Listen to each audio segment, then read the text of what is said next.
To me, it's disgraceful in this instance to, sort of racism, as we know, is very serious business. And for him to invoke it in this manner is undermining what racism actually is. I mean, when you look at the indictment and what he's being accused of, hey, man, when you in office as the mayor, you can't take all the hookups. That's what it is. This is when taking hookups goes wrong, allegedly. I got it.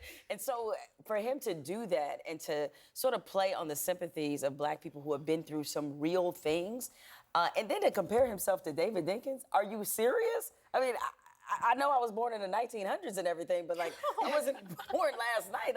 I thought that was very disgraceful and very disingenuous on his part, because he's had issues from the beginning with Black and brown citizens in New York. Yeah, I mean, and some of it has to do with his law enforcement background. Correct. Mr. Stop and Frisk. Oh, suddenly he wants to pull a race card? It's a very serious thing. I mean, that's actually what I hear the most from Black and brown people in this city. But the other part of what he is saying, which is about the immigration aspect of this, he is saying that because he has criticized the Biden administration over the migrants who have come to New York City, that this is essentially payback for that.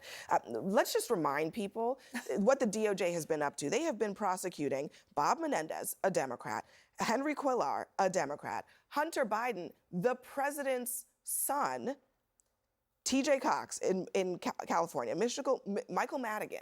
I mean, Merrick Garland is going after everybody. I mean, if we want to be fair, right? I do understand the argument of immigration being an issue in New York. A lot of reporting on that, even in places like Harlem. But I'm not necessarily sure that the mayor has the support from Black New Yorkers, in part because of stop and frisk. As a Black man, as a law enforcement official, mayor of the city, he should be well aware of the implications of stop and frisk on people who look like us.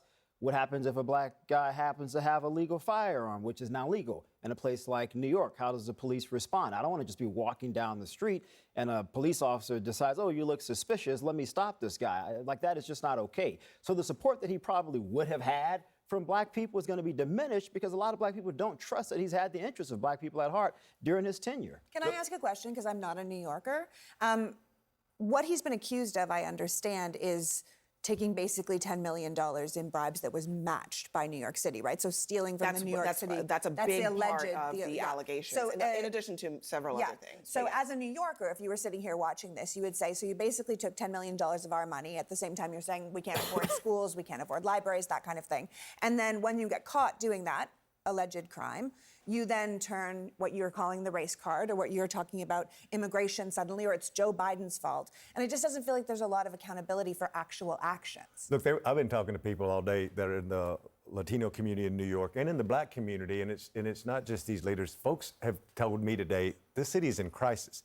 Not only that you have the police, you have the chancellor of the schools. You got a lot going on in this city. And some of the poorest folks, mainly Black and brown people all over this city, are really frustrated right now to see the turmoil, which leads to, as one of the only people around this table who's still running elections every single day, there's an election here in 6 months. One of the only. He said, just say we one. don't count Republicans.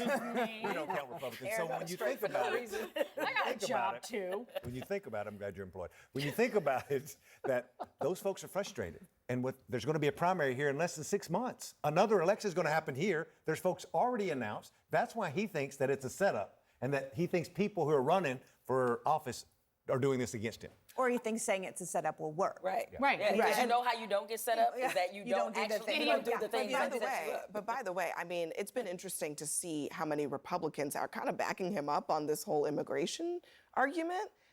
Well, I mean, I don't know. It's just very convenient.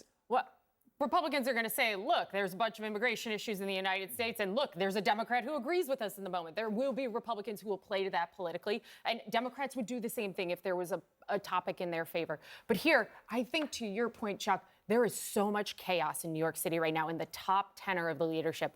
The mayor, FDNY, NYPD. There seems to be, allegedly, a systemic issue in New York right now, and this is such an incredible city, and growing up and remembering 9/11 and growing up in that era in the United States. And I grew up in Western New York. I'm not from the city. It's one of the few states in the country where you say, I'm from New York, and people assume a city and not the state, where you got to say I'm from the rest of it. it hit us so hard. You want to see the greatness of this state, of this city, and every city in the country. And the fact that there are investigations and charges being put forward, that I trust the legal system in the United States to get this right, to make sure that this is litigated appropriately, and that the final outcome, if it's through appeals or whatever, is the right outcome. And